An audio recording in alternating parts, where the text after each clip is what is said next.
بیعت کریں گے، میرے سامنے جھکیں گے، کوئی بھی میرے خلاف حسین کے بعد سر نہیں اٹھائے گا۔ لیکن جب رسول اللہ کی بیٹیاں قید ہو کے کوفہ اور شام کے بازاروں سے گزری تو ان کے خطبے سنتے سنتے لوگوں کے مردہ ضمیر جاگنے لگے اور یوں یزید کے خلاف بغاوت پیدا ہو گئی۔ ہر کوئی یہی سوچنے لگا کہ اسلام اللہ کا دین ہے اور محمد مصطفیٰ صلی اللہ علیہ وسلم اللہ کے رسول ہیں۔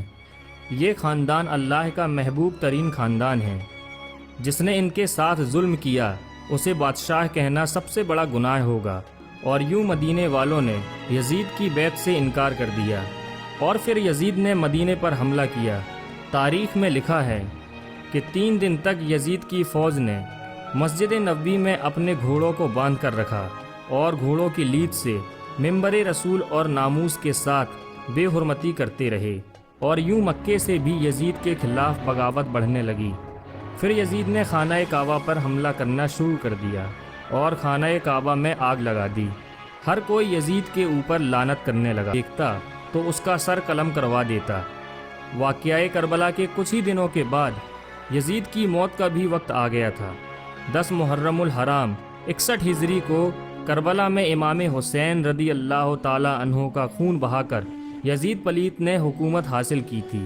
وہ حکومت بھی زیادہ دن تک نہ رہی اور 3 سال 7 مہینے بعد ہی 5 ربیع الاول 64 ہجری میں 40 سال کی عمر میں یزید کی موت ہو گئی۔ یزید کی موت کیسے ہوئی؟ اس کی 2 وجہ بتائی جاتی ہے۔ ایک وجہ یہ بتائی جاتی ہے کہ یزید شرابی تھا، یہ بہت شراب پیتا تھا، جس کی وجہ سے وہ ایک بیماری میں مبتلا ہو گیا اور پیٹ کے درد اور آنتوں کے سکڑنے کی تکلیف سے تڑپتا رہتا تھا۔ یعنی جس طرح مچھلی پانی کے لیے تڑپتی ہے، یزید بھی اسی طرح تڑپتا رہتا۔ موت کے کچھ دن پہلے یزید کی آنتیں سڑ گئیں اور اس میں کیڑے پڑ گئے۔ وہاں کے حکیم ہونے لگے تھے کہ یہ کیسی بدترین بیماری ہے کہ تمہارا پیٹ اندر سے ختم ہو رہا ہے، جل رہا ہے۔ یزید تکلیف کی شدت سے چیختا تھا۔ پانی کا قطرہ حلق سے نیچے اترنے کے بعد کانٹے کی طرح چبھنے لگتا تھا۔ اس تکلیف سے وہ اپنا سر پیٹتا رہتا تھا۔ اس کے محل کے لوگ یزید کو اس حالت میں دیکھ کر یہی کہتے تھے کہ یہ عذاب حسین ابن علی کو پیاسا رکھنے کی بدولت ہے۔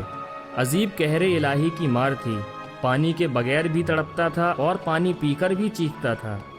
یزید کو جب اپنی موت کا اندیشہ ہونے لگا تو اس نے اپنے بیٹے معاویہ بن یزید کو مرجے بستر پر بلایا اور سلطنت کے بارے میں کچھ کہنا ہی چاہا تھا کہ بے ساختہ بیٹے کے منہ سے چیخ نکلی اور باپ کی پیشکش کو ٹھکرا دیا کہ جس تاج و تخت پر آل رسول کے خون کے دھبے ہیں، میں اسے ہرگز قبول نہیں کر سکتا۔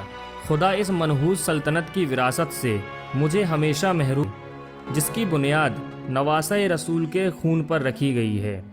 یزید اپنے بیٹے کے منہ سے یہ الفاظ سن کر تڑپ گیا اور شدت و رنج و غم میں ڈوبا رہا۔ معاویہ یزید پلیت کا بیٹا تھا، مگر نیک و صالح تھا اور باپ کے برے کاموں سے نفرت کرتا تھا۔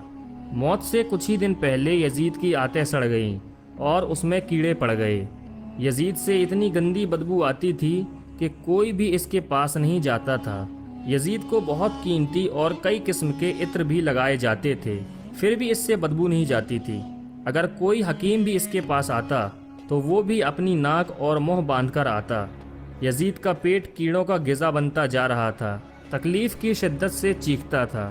پانی کا قطرہ حلق سے نیچے اترنے کے بعد کانٹوں کی طرح چبھنے لگتا تھا۔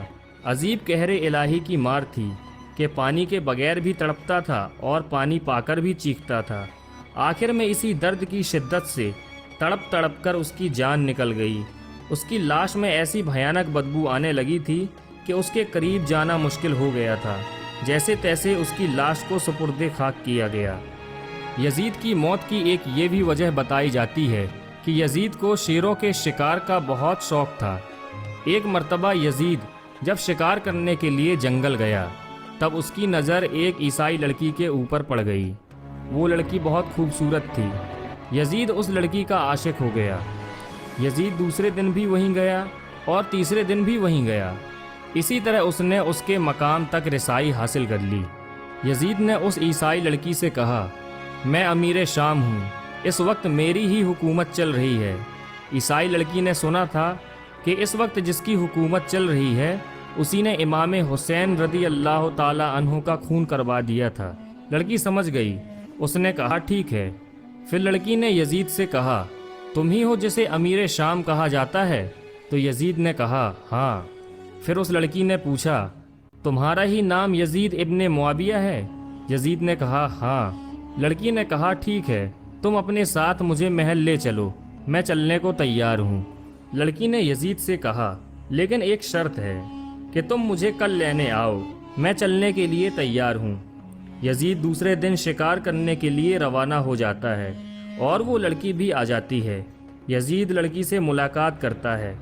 لڑکی اپنے پاس ایک خنجر چھپا لیتی ہے اور یزید کے پیچھے گھوڑے پر بیٹھ جاتی ہے۔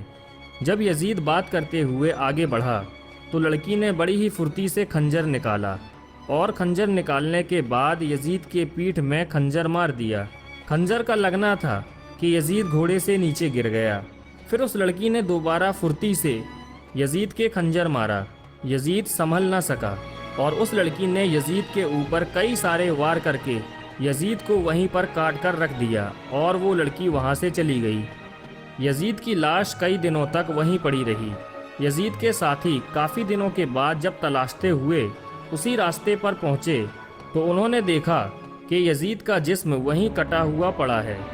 یزید کے ساتھی اس کی سڑی ہوئی لاش کو اٹھا کر لائے اور ایک گڈھا کھود کر اس کو وہیں دفن کر دیا۔ اور آج بھی جہاں یزید کی قبر بتائی جاتی ہے وہاں شیشہ گلانے کی فیکٹری بنا دی گئی ہے اور اس کی قبر کا کہیں پتہ نہیں ہے۔ اللہ کا کتنا بڑا عذاب یزید کے اوپر ہو رہا ہے کہ یزید کی قبر کا نام و نشان تک نہ رہا۔ اور امام حسین کے روضے کو دیکھیے کس طرح چمک رہا ہے۔ امام حسین کا روضہ کل بھی چمک رہا تھا، آج بھی چمک رہا ہے اور انشاءاللہ قیامت تک چمکتا رہے گا۔ یزید ڈوب گیا شام کے اندھیروں میں، حسین چمکے ہیں دنیا میں روشنی کی طرح۔ دوستو اگر آپ کو یہ ویڈیو پسند آئی ہو تو ویڈیو کو لائک کریں، اپنے